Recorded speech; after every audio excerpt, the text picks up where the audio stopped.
Little miss ആണ്. അപ്പൊ നമുക്ക് എല്ലാവർക്കും അടിപൊളിയായിട്ട് നമ്മളിപ്പോ മലയാളം പഠിച്ചുകൊണ്ടിരിക്കുകയാണ് അല്ലെ. അപ്പൊ മലയാളത്തിലെ ധാരാളം ചാപ്റ്റേഴ്സ് നമ്മൾ പഠിക്കുന്നുണ്ട്. അതിൽ വളരെ പ്രധാനപ്പെട്ടത് നമ്മളിപ്പോ ഈ വരാൻ പോകുന്ന ക്രിസ്മസ് പരീക്ഷയ്ക്ക് നല്ല രീതിയിൽ പഠിക്കേണ്ടതുമായിട്ടുള്ള ഒരു ചാപ്റ്റർ ആണ് അണ്ണാൻ കുഞ്ഞും ആന മൂപ്പനും എന്ന് പറയുന്നത്. അപ്പൊ ഈ ഒരു പാഠഭാഗത്തിൽ എന്താണ് പഠിപ്പിക്കുന്നത്, എന്താണ് ഇവിടെ നമുക്ക് അണ്ണാൻ കുഞ്ഞിന് പറ്റിയത് അല്ലെങ്കിൽ ആന മൂപ്പന് പറ്റിയത്, അവർക്കിടയിൽ എന്താണ് സംഭവിച്ചത് എന്നൊക്കെ വളരെ ഡീറ്റെയിൽ ആയിട്ട് പല പല ലൈവ് ക്ലാസ്സുകളിലൂടെ നമ്മൾ പഠിച്ചിട്ടുണ്ട്. അപ്പൊ ഈ ഒരു ചാപ്റ്ററിൽ നിങ്ങൾക്ക് ചിലപ്പോൾ കേട്ടിട്ടുണ്ടാവും, ചിലപ്പോൾ നിങ്ങൾ കണ്ടിട്ടുണ്ടാവും ഈ പദപ്രശ്നം പൂർത്തിയാക്കുക എന്ന് പറയുന്ന ഒരു ക്വസ്റ്റ്യൻ. അപ്പൊ അതുപോലെയുള്ള ഒരു സിമ്പിൾ ക്വസ്റ്റ്യൻസ് ആയിട്ടാണ് ഇന്ന് മിസ് വന്നിരിക്കുന്നത്. അപ്പൊ ആ ക്വസ്റ്റ്യൻസിലൊക്കെ കുറെ ഹിൻസ് നമുക്ക് നൽകും. അതായത് എങ്ങനെയൊക്കെയാണ് ചെയ്യേണ്ടത്, എത്ര അക്ഷരമുണ്ട്, അങ്ങനെയൊക്കെ പല പല കാര്യങ്ങൾ നമുക്ക് പറഞ്ഞു തരും. അതൊക്കെ യൂസ് ചെയ്തിട്ട് നമ്മൾ ജസ്റ്റ് ഒന്ന് ഐഡന്റിഫൈ ചെയ്തിട്ട് നല്ല രീതിയിൽ ശരിയായ കോളങ്ങളിൽ ഒന്ന് പൂരിപ്പിച്ചാൽ മാത്രം മതി.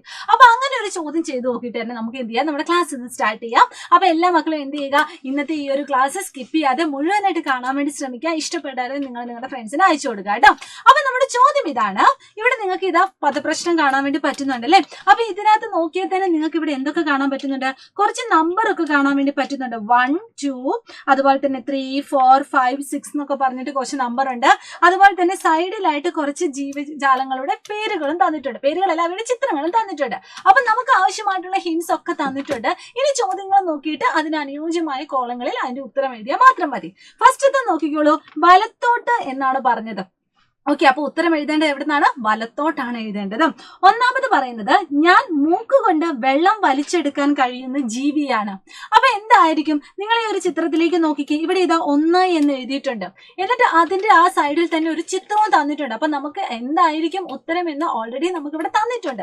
ജസ്റ്റ് പക്ഷെ നിങ്ങൾ എന്ത് ചെയ്യുക, അതിനൊന്ന് ഐഡന്റിഫൈ ചെയ്യണം. ആരാണ് മക്കളെ മൂക്കുകൊണ്ട് വെള്ളം വലിച്ചെടുക്കാൻ കഴിയുന്ന ജീവി? ആരാണ്? യെസ്, ആനയാണ് അല്ലെ. അപ്പൊ മിസ് ഇതാണ്ട് ആന എന്ന് എഴുതിയിട്ടുണ്ട്. അപ്പൊ എഴുതുന്നത് എങ്ങോട്ടാണ്, താഴോട്ടാണോ എഴുതേണ്ടത്? അല്ല, വലത്തോട്ടാണ് എഴുതേണ്ടത്. ഇനി 2 എന്ന ക്വസ്റ്റ്യൻ എന്താണ്, മഴമേഘങ്ങൾ കണ്ടാൽ ഞാൻ പീലി വിടർത്തി കളിയാടും. ആരായിരിക്കും ഇങ്ങനെ പീലിയൊക്കെ വിടർത്തി നൃത്തം ചെയ്യുന്നത്? ആരായിരിക്കും? നമുക്ക് ആ ഒരു ചിത്രത്തിലേക്ക് നോക്കാം. എന്തെങ്കിലും ഹിന്റ് തന്നിട്ടുണ്ടോ നോക്കാം അല്ലെ. ഹിന്റ് ഇവിടെ തന്നിട്ടുണ്ട്. ആരാണ്?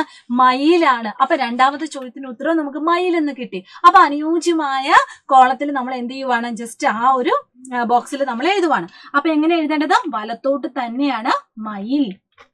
ഓക്കെ, ഇനി അടുത്തത് ഇതാണ്ട് മൂന്നാമത്തെ ചോദ്യം, മരങ്ങൾ തോറും ചാടി നടക്കും, വാലിൽ തൂങ്ങി ഊഞ്ഞാലാടും.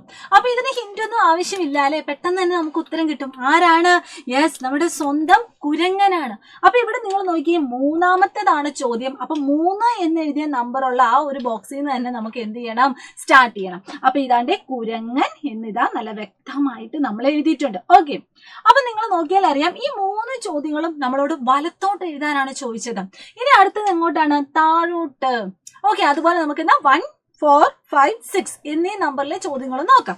ഒന്നാമത്തേത് എന്താണ്, ആളെ കണ്ടാൽ കൈയും തലയും കട്ടിത്തോടിനുള്ളിലേക്ക് വലിക്കും, ഞാൻ ആരെന്ന് പറയാമോ? ആരായിരിക്കും അത്? നമുക്ക് വല്ല ഹിന്റും ഉണ്ടോന്ന് നോക്കാം അല്ലെ.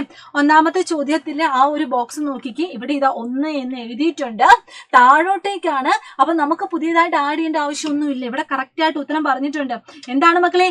ആമയാണ്. കണ്ടോ നിങ്ങൾ, താഴോട്ടേക്കാണ് നമ്മൾ ആമ എന്ന് എഴുതിയത്. അപ്പൊ ഇതിന് തൊട്ട് മുമ്പത്തെ ചോദ്യങ്ങളൊക്കെ കറക്റ്റ് ആയിട്ട് എഴുതിയാൽ ഓട്ടോമാറ്റിക്കലി നമുക്ക് ആൻസർ കിട്ടും. ഓക്കെ അല്ലേ. ഇനി ഇതാണ്ട് അടുത്ത ചോദ്യം, പുറത്ത് 3 വരയുണ്ട്, ചിൽ ചിൽ എന്ന് ചിലയ്ക്കും ഞാൻ. ആരായിരിക്കും ഇങ്ങനെ ചിൽ ചിൽ എന്ന് ചിലച്ചോണ്ടിരിക്കുന്ന ആ ഒരു ജീവി? ആരാണ്? അണ്ണാനാണ്. അപ്പൊ ഇവിടെ 4ാമത്തെ ചോദ്യമാണ്. അപ്പൊ താഴോട്ടേക്കാണ് എഴുതേണ്ടത്. അപ്പൊ നമുക്ക് എഴുതിയാലോ? യെസ്, അണ്ണാൻ എന്ന് നമുക്ക് എഴുതാം. യെസ്, നോക്കിക്കോളൂ, ഇതാ അണ്ണാൻ എന്ന് നമ്മൾ എഴുതി. ഇവിടെ ഓൾറെഡി നമ്മുടെ 3ാമത്തേത് ഓൾറെഡി ഇവിടെ എഴുതി വെച്ചിട്ടുണ്ടായിരുന്നു അല്ലെ.